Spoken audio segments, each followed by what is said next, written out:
사도행전을 성경 공부하는 것처럼 해가지고선 공부를 함께 나누려고 해요. 그래서 여러분이 사도행전을 1장부터 28장까지를 한번 다 머릿속에 그림을 그리시고 사실 수 있도록 함께 말씀을 나누려고 합니다. 먼저 어떤 목사님이 들었던 재미있는 이야기인데 재미있을는지도 모르겠어요. 한번 들어보세요. 어떤 목사님이 중독에 대해서 교회에서 설교를 했대요. 여러분 중독에 빠지지 맙시다. 그랬대요. 그러고 나서 이제 설교를 끝나고서 뒤에 앉아서 사람들하고 한 사람 한 사람 악수하면서 인사를 하는데 한 남자 성도님이 그 목사님한테 지나가면서 목사님 우리 아내가 중독에 빠졌어요. 목사님이 무슨 중독인데요? 물어보니까 드라마 중독에 빠져 있다고 그랬대요. 그러면서 드라마를 얼마나 보시길래요? 그러니까 그 남편 월화 드라마 보고 수목 드라마 보고 주말 드라마 봅니다 라고 했대요. 안 웃기시나? 월화 수목 주말 그러면 드라마를 다 보는 거죠. 그쵸? 우리도 좀 보죠. 주말 드라마. 예. 그래서 그 중독에 빠져 있는 남편의 아내의 모습에 대해서 목사님한테 얘기를 했대요. 드라마를 사람들이 좋아하는 이유가 있죠. 드라마를 좋아하는 이유는 뭐 하기 때문에 드라마를 좋아하죠? 예, 재미가 있으니까 드라마를 좋아하죠. 또 드라마는 항상 끝날 쯤에 뭘 얘기를 해요? 그 다음 드라마를 예고해줘서 그 다음 드라마를 꼭 보게 하는 중독성이 있잖아요. 그래서 드라마를 사람들이 보고 나면 오늘 잘 봤어가 아니라 그 다음 이야기가 궁금해서 언제 다음 주 수요일 날이 언제 오지? 이렇게 손꼽아 기다리게 되잖아요. 그게 드라마의 중독성이라고 할 수 있죠. 옛날에는 요즘에는 많이 없어졌는데 제가 어렸을 때 영화를 보면 영화 끝나고 나면 항상 뒤에 있었어요. 뭐라고요? 다음 화에 to be continue.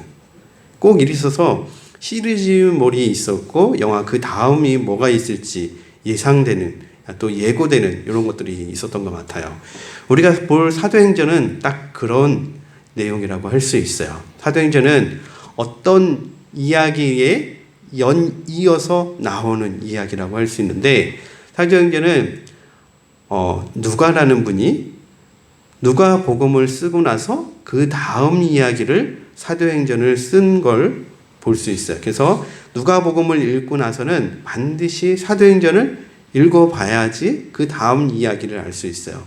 근데 실제로 우리가 성경을 읽다가 누가복음을 읽고 나서 사도행전을 읽고 싶은 마음이 생겨요? 잘 안 생겨요. 왜 그러냐면 그 다음 이야기가 사도행전이라는 걸 잘 예고편을 안 보여줬기 때문에 그렇죠. 예고편을 좀 잘 보여줬다면 그 다음 이야기를 보고 싶었고 또 우리가 더 볼 텐데 이런 생각을 갖죠. 자, 근데 사도행전을 가지고 우리가 1장부터 28장을 볼 건데 1장부터 28장을 이렇게 보다 보면 1장 끝나고 나면 2장이 보고 싶고 2장이 끝나고 나면 3장이 보고 싶고 3장이 끝나고 나면 4장, 5장이 보고 싶을 거예요. 왜냐하면 사도행전은 그 다음 이야기가 조금씩 맛배기를 흘려놓고 있어요. 그래서 여러분이 1장부터 28장까지 사도행전을 함께 매주마다 한 장씩 볼 건데 그럴 때마다 그렇게 생각하시면 좋겠어요. 오늘 드라마는 무엇일까? 오늘은 메타 어떤 내용이 기다리고 있을까라는 기대감을 가지고 사도행전을 함께 공부했으면 좋겠고 같이 나눴으면 좋겠고요. 또 제가 재밌게 잘했으면 좋겠어요. 여러분들 기도해 주셨으면 좋겠습니다. 네, 우리 자리에 일어서서 성경을 드시고 함께 성경에 대해서 한번 읽겠습니다. 앞에 있는 걸 우리 한번 읽어볼까요? 성경을 드시고 없으신 분들은 주보를 드시면 좋을 것 같아요. 주보에 성경 말씀을 다 기록해 놨으니까 주보를 오른손으로 이렇게 드시고 함께 읽어보도록 하겠습니다. 시작. 이것은 내 성경입니다. 성경은 내가 누구인지, 내가 무엇을 가졌는지, 무엇을 할 수 있는지 알려줍니다.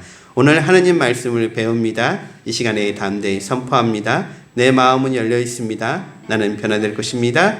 예수님 이름으로 기도합니다. 아멘. 네, 자리에 앉아주십시오. 제가 사도행전을 여러분과 함께 나누고 나서 여러분 머릿속으로 다른 건 몰라도 1장부터 28장의 제목은 여러분 머릿속에 다 기록되길 원해요. 그래서 제가 1장부터 28장까지를 다 써서 왔어요. 요 지도는 이스라엘의 지도예요. 1세기 이스라엘의 지도이고 이 안에 보면 별표가 그려져 있죠. 이 별표는 다윗의 별이라고 할 수 있는 별표예요. 그래서 제가 여기서 1장부터 28장까지 오늘 다 하면 여러분이 다 기억을 못할 것 같아서 오늘 1장부터 11장까지만 우리 한번 외워보도록 하겠습니다. 한번 보시겠어요? 1장에는 이런 내용이 나옵니다. 예수님이 승천하시는 이야기.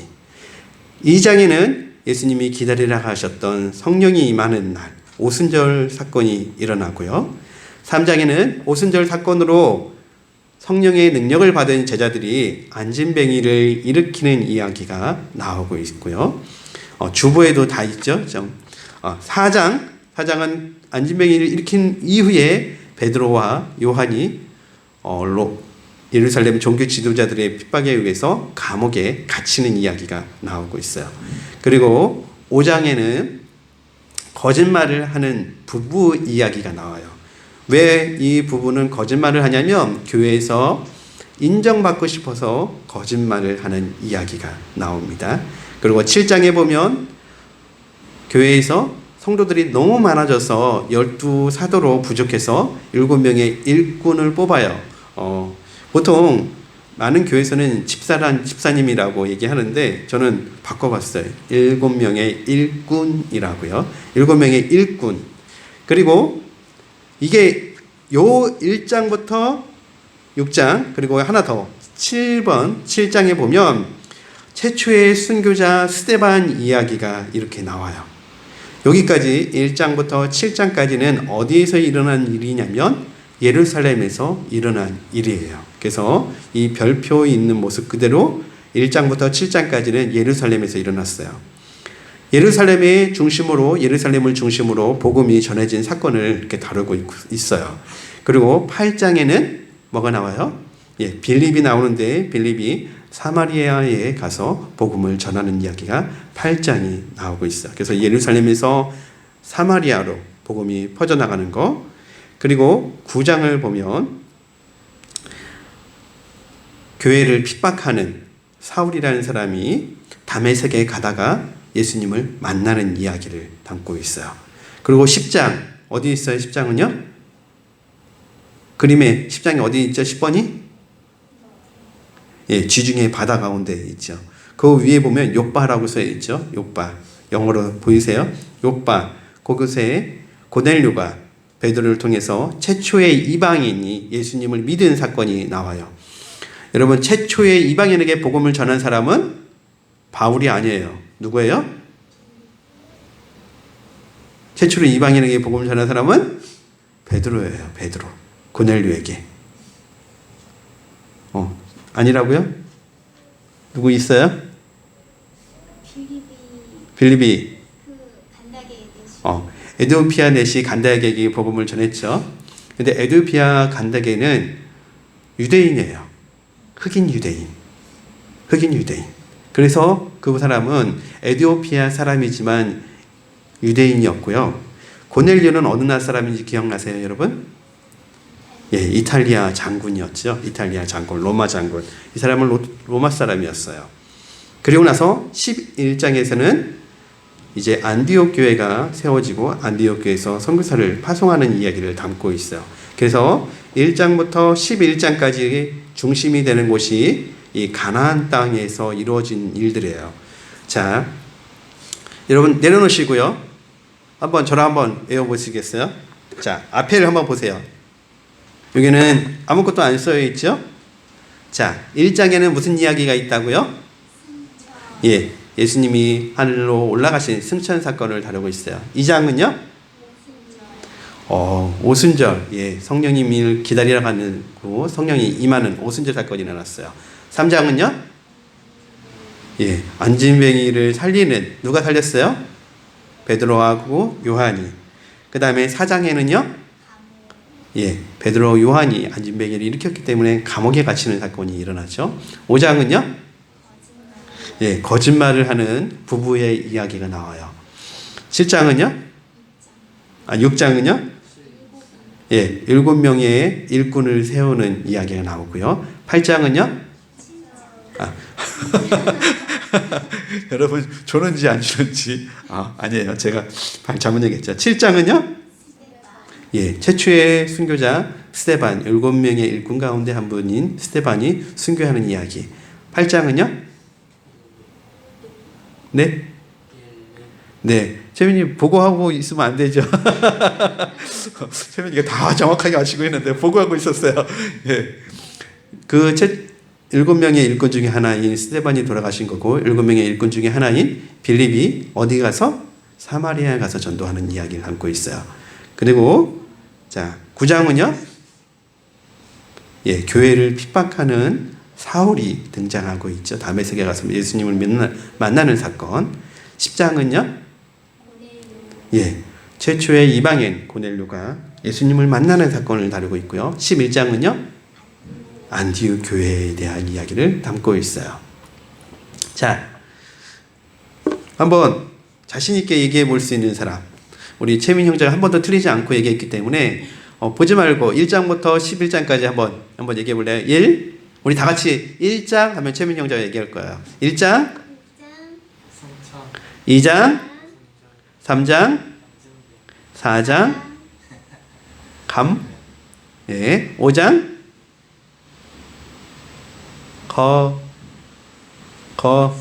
거짓말. 6장, 일꾼. 6장, 7장, 스데반. 8장, 스데반 말고 7명 중에 한 명이 누구? 빌립. 9장, 교회를 핍박하는 사울. 10장,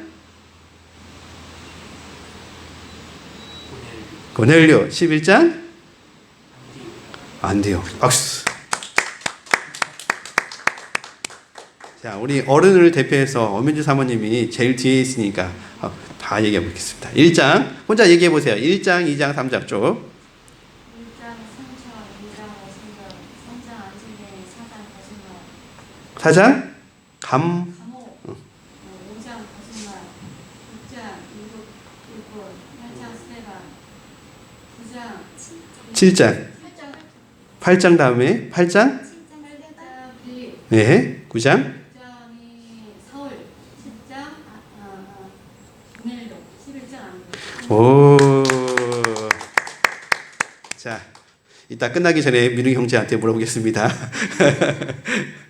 자, 그러면은 여러분 주부를 보시면서 우리 함께 이제 자세히 한번 오늘 말씀을 좀 보도록 하겠습니다. 자, 1절부터 우리 5절까지 함께 읽고 1번, 2번 질문을 함께 보도록 하겠습니다. 1절부터 5절 함께 읽겠습니다. 시작. 데오빌로님, 나는 첫 번째 책에서 예수께서 행하시고 가르치신 모든 일을 다루었습니다. 거기에 나는 예수께서 활동을 시작하신 때로부터 그가 택하신 사도들에게 성령을 통하여 지시를 내리시고 하늘로 올라가신 날까지 하신 모든 일을 기록했습니다. 예수께서 고난을 받으신 뒤에 자기가 살아계심을 여러 가지로 증거로 드러내셨습니다. 그는 40일 동안 그들에게 여러 차례 나타나시고 하나님 나라에 관한 일들을 말씀하셨습니다. 예수께서 사도들과 함께 잡수실 때에 그들에게 이렇게 분부하셨습니다. 너희는 예루살렘을 떠나지 말고 내게서 들은 아버지의 약속을 기다려라. 요한은 물로 침례를 주었으나 너희는 여러 날이 되지 않아서 성령으로 침례를 받을 것이다. 자, 두 가지 질문이 있는데요. 한번 답을 한번 찾아볼까요? 먼저 사도행전의 저자는 누가라는 분이라고 했어요. 누가는 이 책을 왜 썼을까요? 답을 한번 찾아보시겠어요?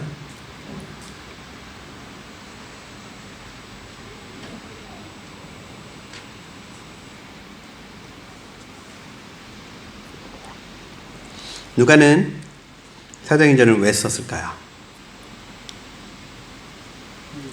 네.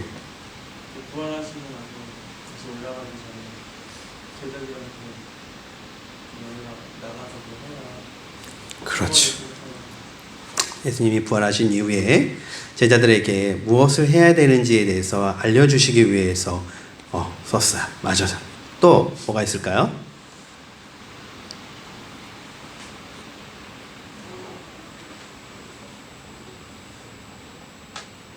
데오빌로에게 기독교의 변증을 위해서. 맞습니다.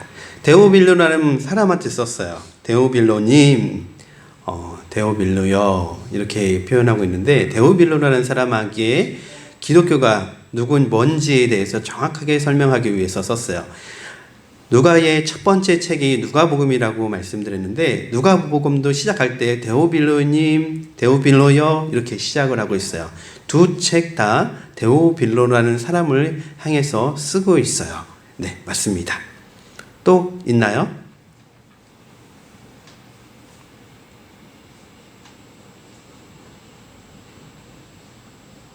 네, 이 정도만 찾으셔도 잘 찾으신 것 같아요.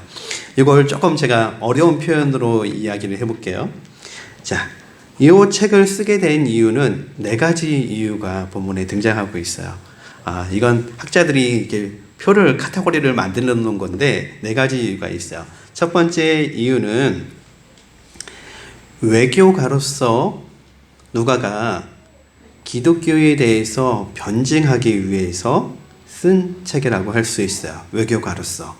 데오빌로요, 데오빌로님 이렇게 이야기하고 있는데 데오빌로에 대해서 누군지는 사실 정확하게 알 수가 없어요.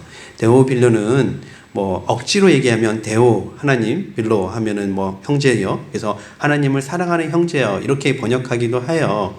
하지만 이건 사람 이름일 거라고 거의 대부분의 학자들이 다 동일하게 생각하고 있어요.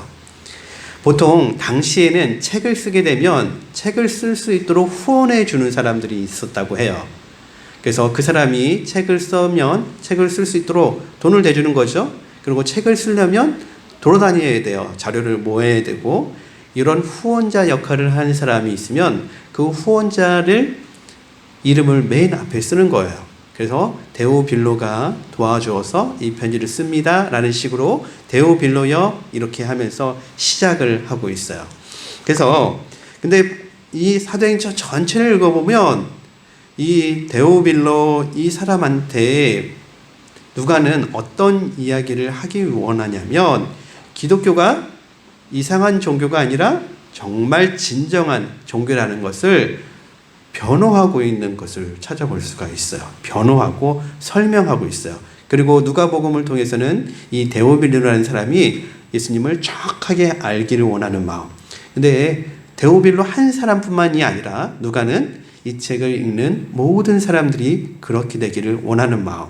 그래서 누가는 하나님 나라의 외교관으로서 하나님 나라에 속해 있지 않은 사람들을 향해서 요 역할을 하고 있는 거라고 볼 수 있고 또 하나는 로마의 기독교를 변증하기 위해서 외교관으로 자처하고 있는 모습을 볼 수가 있어요. 두 번째는 2절에 보면 성령으로 통하여 지시를 내리시고 하늘로 올라가신 날까지 하신 모든 일을 기록했습니다 라고 하고 있어요. 모든 일들을 기록하고 있습니다. 누가는 역사학자라는 것을 여기서 또 엿볼 수 있는 거예요. 역사학자. 성경에서 신약 성경에서 역사를 다루고 있는 성경은 누가복음밖에 없어요. 1세기 교회 교회 1세기에 0부터 시작해서 30년까지 대략 33년 예수님이 돌아가시기 전까지 기록한 책은 몇 권이나 있어요? 4권이나 있어요. 마태, 마가, 누가, 요한. 근데 예수님이 돌아가시고 예수님 부활하신 것까지는 다루고 있는데 그 다음 이야기를 다루고 있는 책은 그 다음에 어떻게 해서 교회가 생겼고 교회가 어떻게 해서 세계로 퍼져나가는지 이야기를 담고 있는 책은 사도행전밖에 없어요.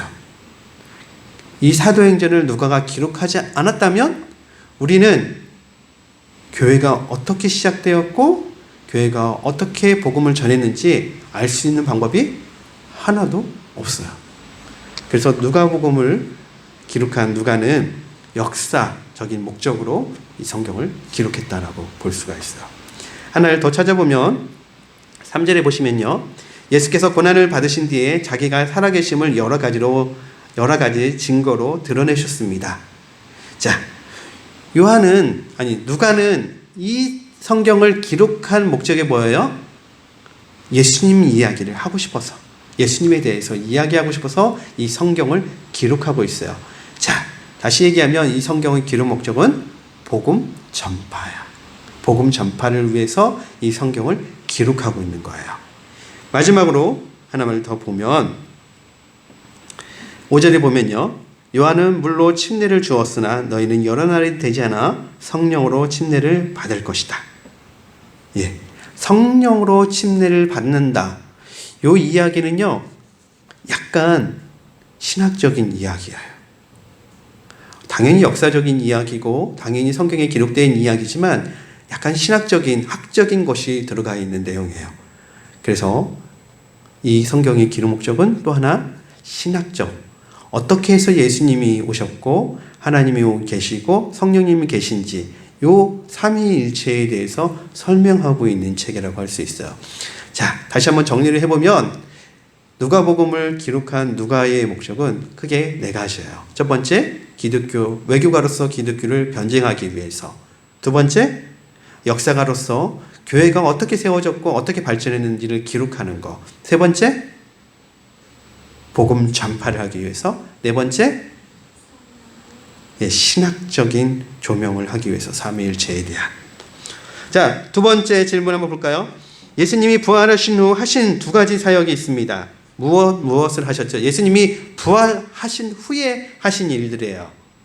두 가지가 있습니다. 뭘 하셨어요? 하늘로 올라가셨어요. 네, 하늘로 올라가셨어요. 네, 그것도 사역에 맞아요. 하신 일이에요. 또요? 40일 동안 여러 차례 나타나셨어요. 40일 동안 나타나시는 일을 하셨어요. 또요? 하나님 나라에 관한 이유를 말씀하셨어요. 예, 그건 전에도 하셨고, 예. 되게 중요한 일을 하나 하셨죠. 뭐 하셨죠? 예루살렘 떠나지 말라. 왜 예루살렘을 떠나지 말라고 했어요? 성령을 성령을 기다리라고 하셨어요. 자, 예수님이 승천하신 건 제가 생각을 못했어요.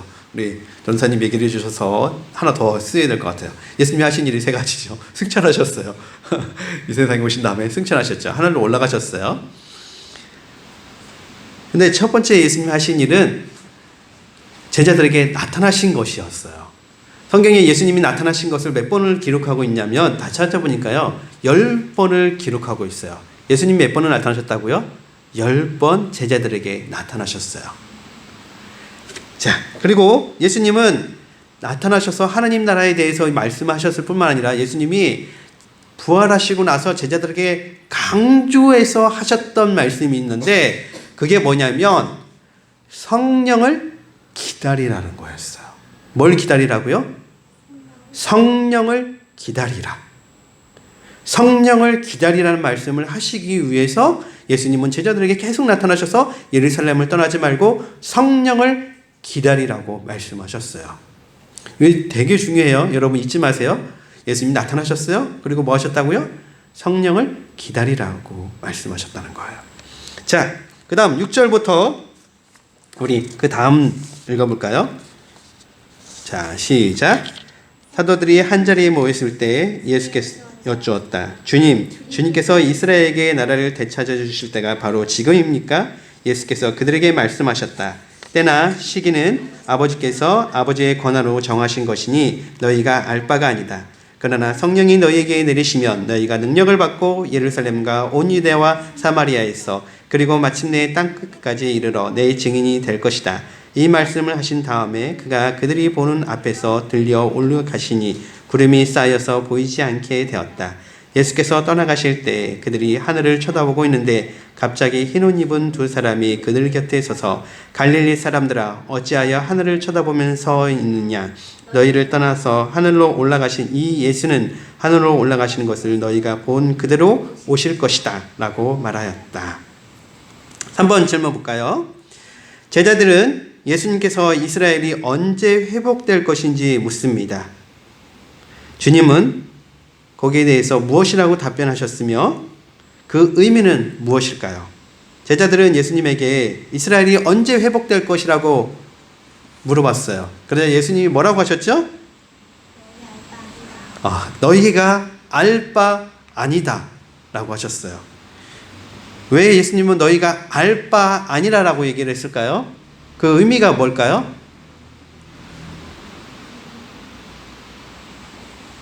왜 이스라엘이 언제 회복되죠?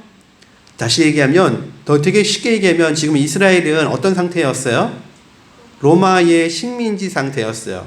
이스라엘이 언제 회복될 것입니까? 더 쉽게 얘기하면 무슨 말이에요? 우리는 이스라엘이 언제 독립할 것이죠? 독립하나요? 이런 질문이에요. 그러자 예수님이 뭐라고 했어요? 너희가 알 바가 아니다 라고 얘기를 하셨어요. 도대체 예수님은 왜 그렇게 얘기를 하셨을까요? 예. 성전 안 할 거라 어차피 안 들어갈 거라 어차피 안 들어갈 거라 뭐가 안 들어가요? 제자들이 이스라엘로 안 갈 거라고 아십니까? 제자들이 이스라엘에 안 갈 거를 알기 때문에 제자들은 다른 일을 할 거라고 알기 때문에 어차피 거기 안 가서 다른 데로 나갈 거니까 내가 안 맞아요. 거의 비슷하게 거의 정확하게 맞춘 것 같아요. 예수님이 하신 이 답은 엉터리 질문이었기 때문에 그래요. 엉터리 질문. 왜 엉터리 질문이냐면 제자들은 무엇을 봤어요?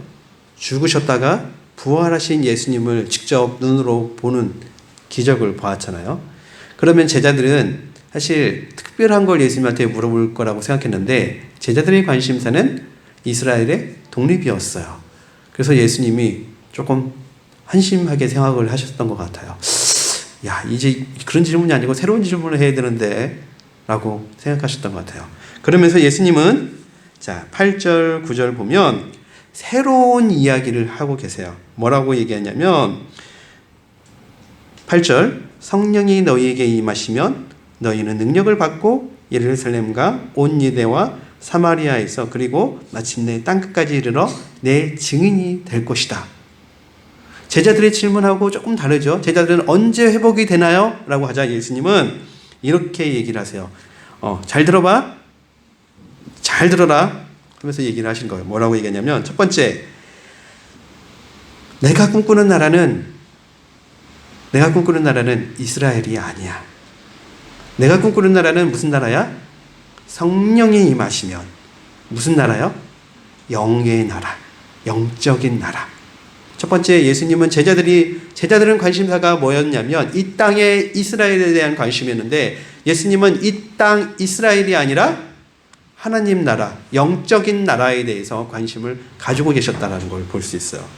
두 번째, 제자들은 그 나라의 구성원들이 누구기를 바랬냐면 유대인이죠. 이스라엘이니까. 근데 예수님은 누구기를 원해요? 전 세계 사람들이 다 원하는 거예요. 예수님은 이스라엘 백성들은 이스라엘의 회복을 생각하고 있는데 예수님은 뭘 기다리고 계시냐면 전 세계의 회복을 생각하고 계신다는 거예요.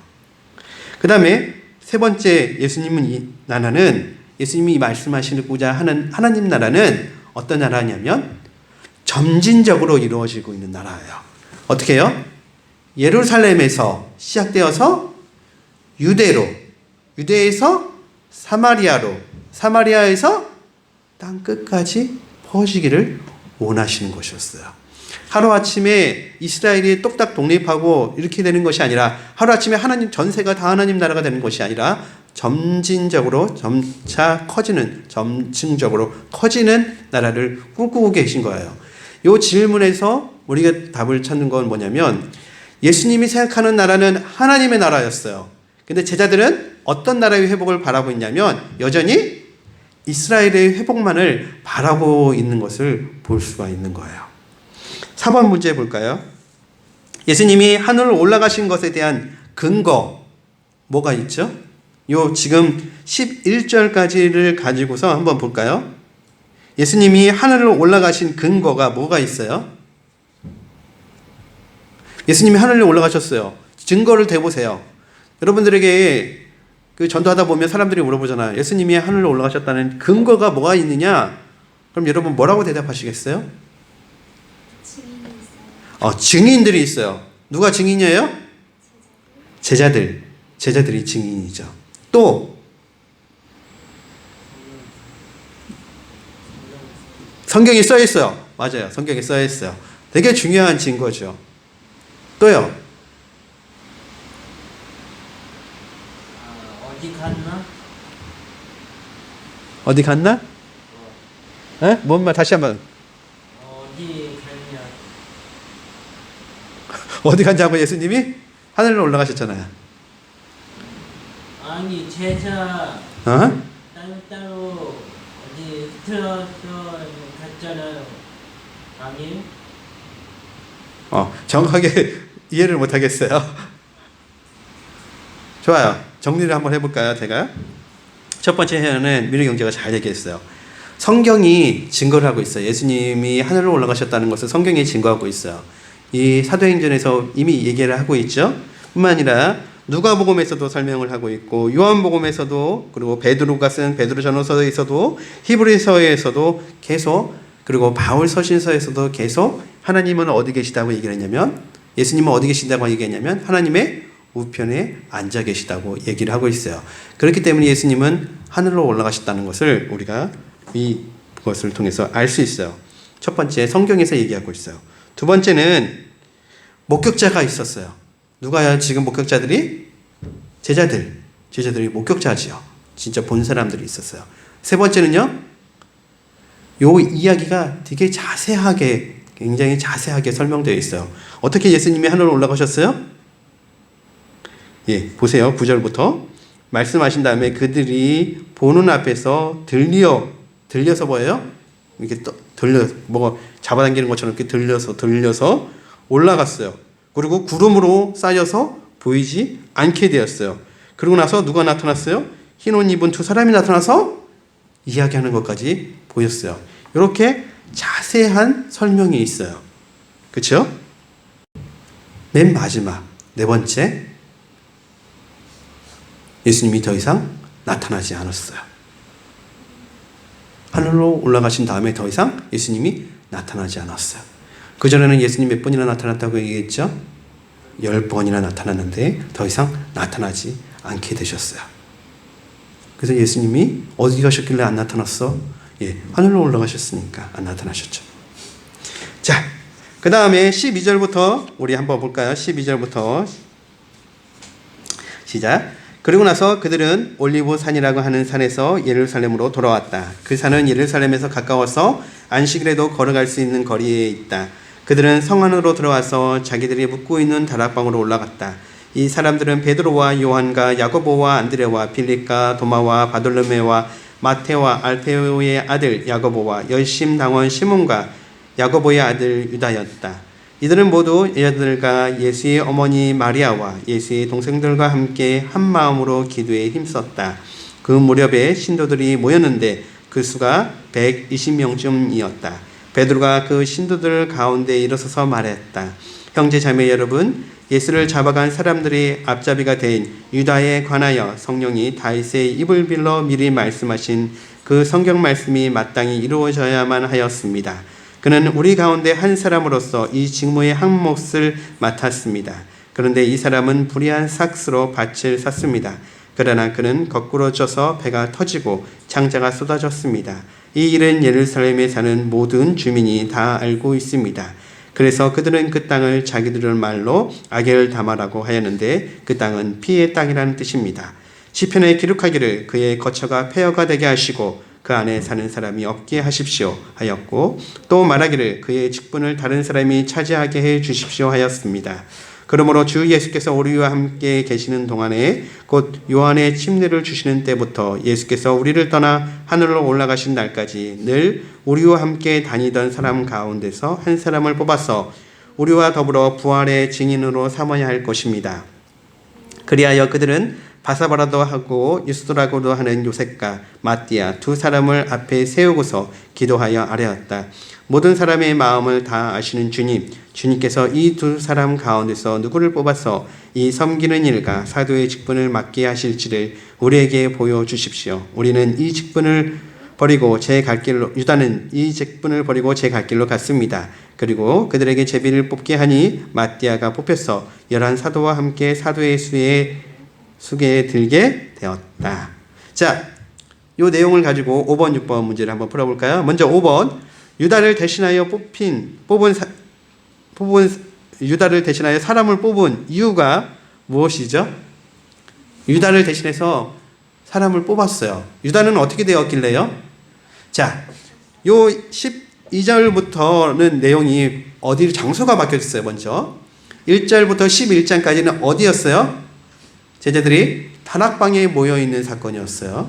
물론 예수님 승천하신 이후에 다락방에서 모여 있던 사건이었고, 지금 요 이야기 아니지 내가 잘못 얘기했네. 1절부터 11절까지는 어디였냐면 감난산에서 올리브산, 예루살렘 앞에 가면 감난산이라고 산이 하나 있어요. 예루살렘에서 보면 정면으로 보이는 산이 있어요. 그걸 감난산이라고 하는데 그 산 앞에서 예수님이 하늘로 올라가시는 이야기를 11절까지 담는 거고, 12절부터 이야기는 제자들이 감난산에서 돌아와서 다락방에서 모여서 기도하고 있을 때 일어났던 이야기예요.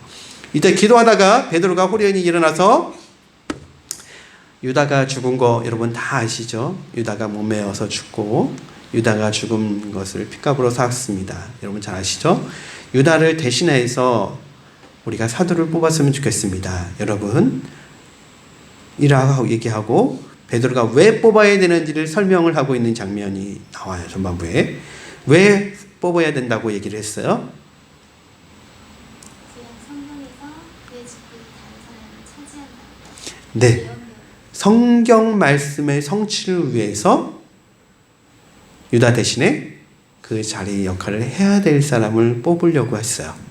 자, 베드로가 유다 대신에 누군가를 뽑으려고 했던 이유가 11명이기 때문에 부족해서가 아니라 성경에 그 역할을 해야 될 사람을 뽑아라라는 말씀이 베드로가 기도할 때 하나님이 그에게 깨닫게 하셨고 베드로가 성도들에게 제안을 했어요. 그러자 성도들이 그 말을 듣고 맞아, 그 말씀이 있었지 라고 생각하고선 함께 그 역할을 할 사람을 뽑기로 했어요. 자, 교회에서 우리가 무슨 일을 할 때 사람을 뽑을 일이 있죠. 예를 들면 청년부 리더, 중고등부 리더, 이렇게 또는 학생부 리더를 뽑으려고 할 때 뭘 근거로 해야 돼요? 성경 말씀을 근거로 해야죠. 그리고 성도들에게 제안을 해서 다 같이 뽑으면 좋겠다라는 걸 할 수 있겠죠. 근데 여기 보면 그 다음 문제 보면 6번 사도를 뽑는 조건이 있었어요. 조건. 어떤 조건으로 뽑았죠? 3가지 조건이 있는데 한번 찾아보시겠어요? 어떤 조건에 해당하는 사람을 뽑읍시다 라고 이야기를 하고 있는 것을 볼 수 있어요. 예를 들어서 우리 교회에서 우리 청년들 가운데 리더를 뽑읍시다 라고 제안을 하면, 그러면 우리 교회 청년 중에서 잘생기고 노래 잘하는 사람을 뽑읍시다 라고 얘기한다면 벌써 2가지 조건이 나온 거죠. 첫 번째 잘생겨야 되고, 두 번째 노래를 잘해야 되는, 이런 것처럼 뽑아야 될 사람을 조건을 세우는데 어떤 조건을 세우는지 한번 찾아보세요.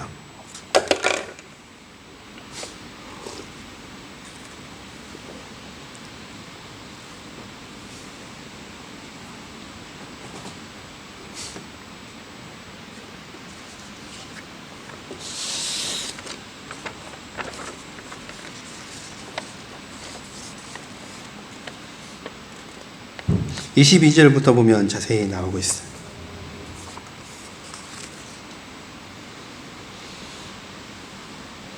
어떤 사람을 뽑자고 얘기해요? 크게 얘기해 주세요.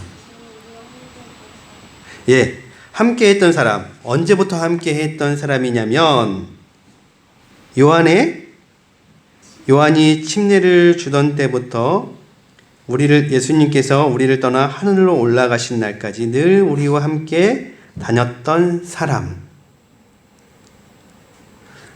요한이 예수님에게 침례를 줬을 때부터 지금 예수님이 하늘로 올라가신 것을 본 그때까지 늘 함께 다녔던 사람. 그렇죠? 함께 다녔던 사람을 뽑아야겠죠. 첫 번째. 두 번째는요.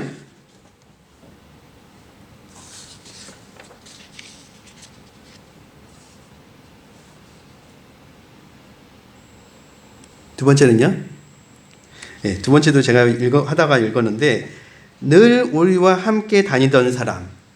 늘 우리와 함께 라는 말은 뭐예요? 제자들하고 굉장히 친밀도가 있는 사람이라는 뜻이죠.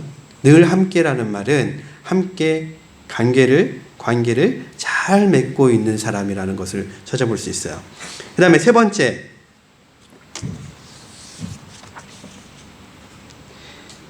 우리와 더불어 부활의 증인으로 살 사람. 뭐 할 사람이요? 예수님과 함께 부활의 증인으로 살아야 할 사람을 뽑읍시다 라고 이야기를 하고 있어요. 여기 보면 조건이 뭐예요? 첫 번째, 예수님 침례 받을 때부터 예수님이 하늘로 올라가실 때까지 본 사람. 첫 번째. 두 번째, 늘 우리와 함께한 사람, 우리하고 관계가 가까운 사람, 긴밀한 사람. 세 번째, 부활에 대해서 증인으로서 전도하고 이야기할 사람. 요 세 가지 조건에 해당한 사람을 뽑았어요. 그래서 누가 뽑혔어요, 여러분? 마띠아라는 사람이 뽑혔어요. 자, 그러면은 오늘 요 말씀을 통해서 1장 본문을 읽고 우리가 꼭 기억해야 할 것이 무엇일까요? 두 가지를 한번 생각해 봤으면 좋겠는데요. 자, 1장 우리가 함께 공부를 해봤어요. 1장 내용을요. 자, 이제 여러분이 이 본문을 가지고 우리가 배웠으면 좋겠다라고 생각하는 것이 무엇일까요? 여러분 이 본문을 통해서 무엇을 느끼셨어요? 저는 여러분에게 이 두 가지를 이야기하고 싶어요. 첫 번째, 예수님이 제자들에게 하신 명령이 있어요. 오늘 본문 속에서 1절부터 11절까지 뭐였죠? 성령을 기다려라. 이게 예수님이 하신 명령이었어요. 성령을 기다려라. 성령은 도대체 어떤 분이고 무엇을 하시길래 기다리라고 했을까요? 이게 누가복음을 보면 좀 더 자세히 알 수 있고 요한복음을 보면 좀 더 자세히 알아요. 그래서 우리가 요한복음이나 누가복음을 읽었고 그 다음에 사도행전을 들어갔으면 성령이 누군지를 정확하게 좀 알 수 있었을 것 같아요. 근데 사도행전 1장부터 시작했기 때문에 제가 설명을 하지 않겠어요. 근데 사도행전 2장을 가면 성령님이 어떤 분인지 무엇을 도와주시는 분인지를 정확하게 설명하고 있어요. 다음 주에 우리가 와야 될 이유가 있어. 그렇죠? 연습곡처럼 드라마처럼 다음 주를 기대해 주세요. 근데 우리가 여기서 성령님에 대해서 오늘 얘기를 다루지는 않겠지만 저는 이 이야기를 하고 싶어요. 기다려라. 여러분, 우리가 기도하고 있는 여러 가지 제목들이 있어요. 부모님이 예수님 믿기를 바라는 기도 제목, 또는 친구가 예수님을 믿기를 바라는 기도 제목, 또 내 목표가 성취되기를 바라는 기도 제목. 우리가 그것들을 바라는데 어떻게 해야지 그 일이 이루어지죠? 열심히 일을 하고 열심히 노력해야지 이루어지죠. 부모님에게 또는 친구들에게 이웃들에게 전도를 해야지 이루어지죠. 하지만 근본은 뭐냐면 기다림이에요. 기다리지 않고 이루어지는 건 없죠. 공부를 잘해서 좋은 대학에 가고 싶어도 사실 공부를 계속 기다리면서 시험 날짜를 기다리면서 계속 노력하면서 가야 돼요. 그리고 시험을 치르고 나서도 기다려야 돼요. 기다리고 나서도 시험을 치르고 나서도 합격자 발표를 기다려야 돼요. 우리 일생을 살다 보면 기다림의 연속이라고 볼 수가 있어요. 기다림은 어떤 학자가 이렇게 했어요. 기다림은 하나님과 동행하는 그리스도인의 삶이다. 기다리는 것이 하나님과 동행하는 그리스도인의 삶이라고 얘기할 수 있어요. 그래서 여러분이 기도하고 있는 제목들 하나님은 반드시 다 뭐 하실 거예요? 응답하실 거예요. 반드시. 근데 뭘 해야 되냐면 우리는 조금 기다려야 돼요. 반드시 기다리면 와요. 오늘 본문 속에서 예수님이 제자들에게 얘기했어. 예루살렘을 떠나지 말고 성령을 기다려라. 그래서 제자들은 모여서 기도하면서 기다렸어요. 성령을. 얼마 동안요? 얼마 동안 기다렸을까요? 좀씩 다르긴 한데 40일 내지 50일 정도를 계속 기다렸어요.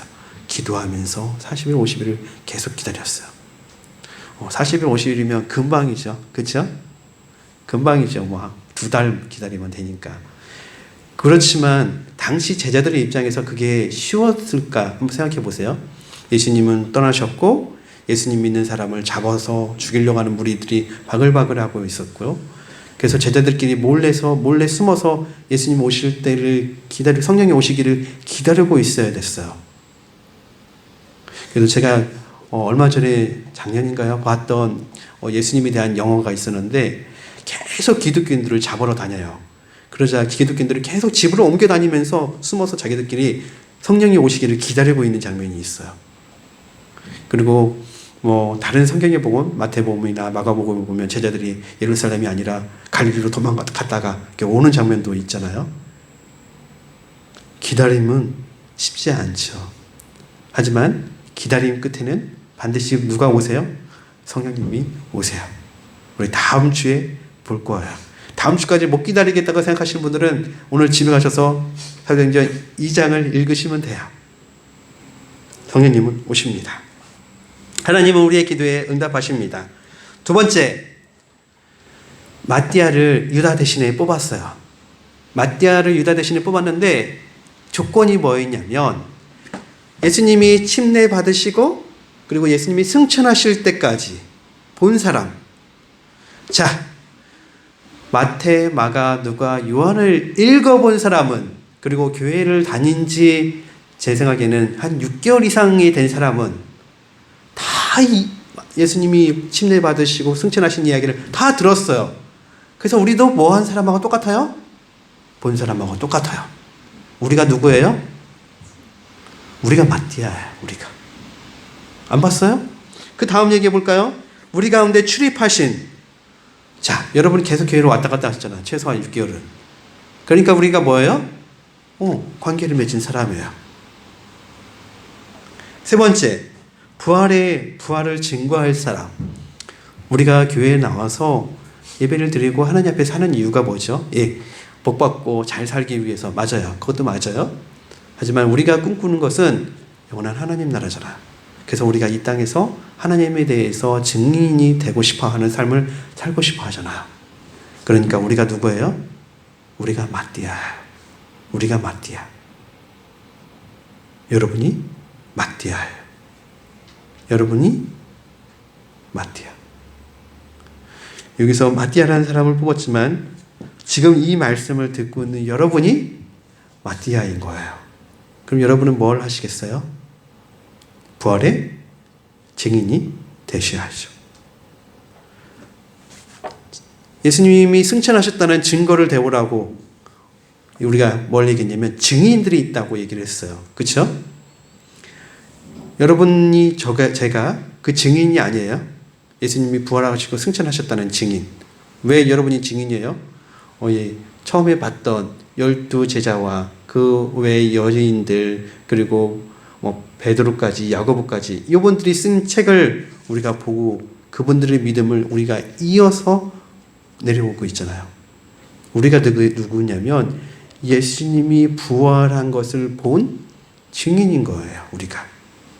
그래서 누가 예수님이 부활했다는 증거를 대봐라 얘기하세요. 성경 이야기도 하고 뭐 얘기를 하세요. 그리고 맨 마지막으로 나 있잖아. 내가 증인이야. 네가 언제 예수님을 봤는데 내가 예수님을 안 믿었으면 내가 믿겠어? 내가 예수님을 안 믿었으면 지금 교회 다니겠어? 우리가 이렇게 말해야 돼요. 자, 부활의 증인 한 사람을 여러분에게 소개시켜드리고 기도하고 마치겠습니다. 이 앞에 그림에 보이는 것은 이 사도행전을 쓴 누가의 무덤이에요. 누가의 무덤. 그리고 저 옆에 있는 저 대머리 아저씨가 누구냐면 누가예요. 물론 누가의 그때 초상화를 사진 찍어 놓지 않았기 때문에 모르지만 우리 누가를서를 성경을 읽으면서 화가라는 말이 생각나. 화가가 누가를 상상하면서 그린 거예요. 누가가 저렇게 생겼을 거라고 그림을 그렸어요. 여러분은 다른 그림을 그리셔도 되죠. 저 무덤은 어디에 있냐면 제가 살다 온 터키 에베소에 있어요. 이렇게 터키 에베소에 가면 누가의 무덤을 저렇게 볼 수가 있어요. 누가는 성경에 있는 모든 기록 그리고 전설에 있는 모든 기록을 찾아보면 누가는 수리아 안디옥 교회 출신이라고 이야기를 해요. 수리아 안디옥 교회. 그래서 바울 그리고 바나바의 영향을 받아서 예수님을 믿은 사람 중에 한 사람이었을 거라고 해요. 그리고 그의 직업은 의사였을 거라고 해요. 물론 어떤 학자는 의사가 아니라고 하는 사람들도 있지만 대체적으로 그가 의사였을 거라고 생각을 해요. 그리고 누가가 성경에 언제 등장하냐면 바울이 드로아에서 환상을 보았을 때, 마게도냐 사람이 와서 도와달라고 환상을 보았을 때, 이때 누가가 바울과 함께 전도 여행에 참여하게 돼요. 자, 그렇다면 누가는 그 전까지 뭘 하고 있었을까? 이건 제 상상이에요. 제 생각에는 누가는 바울은 교회에서 파송한 선교사였지만 성경에 기록되어 있지 않은 이름 모를 무명의 선교사로 드로아까지 전도하러 다니지 않았나 싶어요. 그러다가 바울과 드로아에서 만난 거죠. 그러고 나서 바울과 함께 어디로 가요?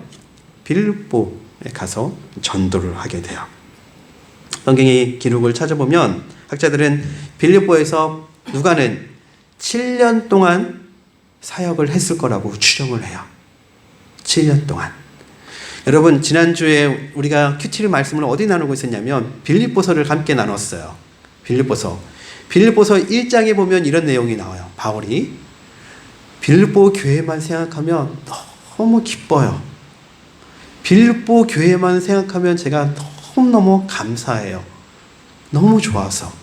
그러면서 이제 빌립보서 3장에 보면 왜 빌립보 교회를 그렇게 바울이 좋아하는지에 대해서 성경이 설명하고 있는데 이렇게 얘기해요. 빌립보 교회는 나를 위해서 헌금을, 바울이 선교사로 살 수 있을 때마다 헌금을 적극적으로 도와줬고, 그리고 빌립보 교회는 바울이 감옥에 갇혔을 때 에바브라라는 사람을 보내요. 바울이 감옥에 갇혔을 때 바울을 도울 수 있는 사람이 필요했기 때문에 바울을 도우라고. 그리고 빌립보 출신 에바브라는 바울을 돕다가 로마에서 죽을 위기에 처해져 있어요. 그래서 바울이 빌립보 교회에 편지를 보내면서 에바브라가 와서 날 정말 도와주고 있는데 지금 에바브라가 죽을 위기에 처해 있어요. 여러분 기도해 주세요. 이렇게 내용이 쓰여져 있어요. 그러나서 어떻게 됐는지, 에바브라가 어떻게 됐는지 몰라요. 그러면서 바울이 뭐라고 했냐면 빌립보 교회 여러분은 저를 위해서 여러분의 목숨도 내놓는 사람들이지 않습니까? 이렇게 칭찬하면서 좋아해요. 그러니까 바울에게 있어서 빌립보 교회는 최고의 교회예요. 바울이 어느 교회 출신이에요? 예, 바울은 안디옥 교회 출신이죠. 물론 바울이 예수님을 처음 믿고 바울이 신앙생활을 했던 곳은 다메섹이었어요. 그러니까 바울의 모 교회는 다메섹 교회예요. 그리고 바울을 선교사로 보내준 것은 안디옥 교회였어요. 그래서 우리가 성경을 하는 분들이 안디옥 교회가 되게 좋은 교회라고 얘기하고 있어요. 근데 바울에게 있어서 기쁨이 되는 교회는 빌립보 교회였어요. 목숨까지도 바울을 위해서 직접 내놓을 수 있을 만한, 바울을 그렇게 아끼고 사랑했던 교회. 근데 그 빌립보 교회가 바울을 그렇게 도울 수 있었던 이유가 뭐냐면요, 누가가 그 교회에서 사역했기 때문에 그래요. 누가가 7년 동안 빌립보 교회를 도우면서 선교사의 삶을 누구보다도 잘 알죠. 그래서 선교사 바울을 돕는데 사실 빌립보 교회를 세운 게 바울이잖아요, 또한. 그래서 바울을 물심양면으로 온갖 정성을 다해서 도왔어. 그래서 바울에게 정말 생각만 하면 기쁨이 되는 교회였던 교회였어요. 그런 빌립보 교회. 이 교회가 되었던 이유가 누구 때문에요? 누가 때문에. 그리고 누가는 빌립보 교회를 사역을 마치고 예루살렘에 들어와서 바울과 함께 예루살렘에 들어와서 바울이 로마에 끌려갈 때까지 또 함께 가요. 그리고 전설에 의하면 누가는 84세에 베오디아라는 곳에서 순교했다라고 기록되어 있어요. 베오디아라는 곳에서 순교했다. 이 누가가 누구예요? 1장에 나오는 마띠아예요. 마띠아. 누가는 이 성경을 기록하면서 마띠아보다 훨씬 더 훌륭한 인생을 하나님 앞에서 살았어요.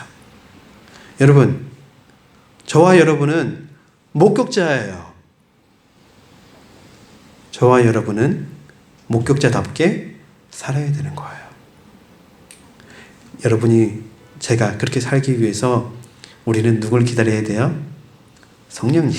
아니, 여러분은 이미 성령님을 만나셨지만 성령님을 더 의지하면서 살기를 바라요. 성령님이 우리와 함께 하실 거예요. 그래서 우리 모두 다 누구처럼? 누가처럼 우리가 제2의 마띠아로, 제2의 누가로 하나님 앞에 인생을 살 수 있을 거라고 믿습니다. 기도하겠습니다. 하나님 감사합니다. 오늘 말씀을 우리가 전체를 읽으면서 하나씩 질문하고 답을 찾아보면서 하나님께서 이 말씀을 통해서 우리에게 무엇을 가르쳐 주시는지를 생각해 보았습니다. 하나님, 그렇습니다. 누가 부활의 증인인지 저희가 바로 그 부활의 증인입니다. 하나님, 저희가 그 증인답게 살 수 있게 축복해 주시옵소서. 하나님, 저희가 부활의 증인으로 살 수 있도록 도와주시옵소서. 하나님, 우리에게 성령님을 만나게 해 주시옵소서. 우리에게 하나님 성령의 뜨거운 또 성령의 충만함을 허락하여 주시옵소서. 그래서 저희가 정말 부활의 증인답게 살 수 있도록 힘과 능력을 주시옵소서. 예수님 이름으로 기도드립니다.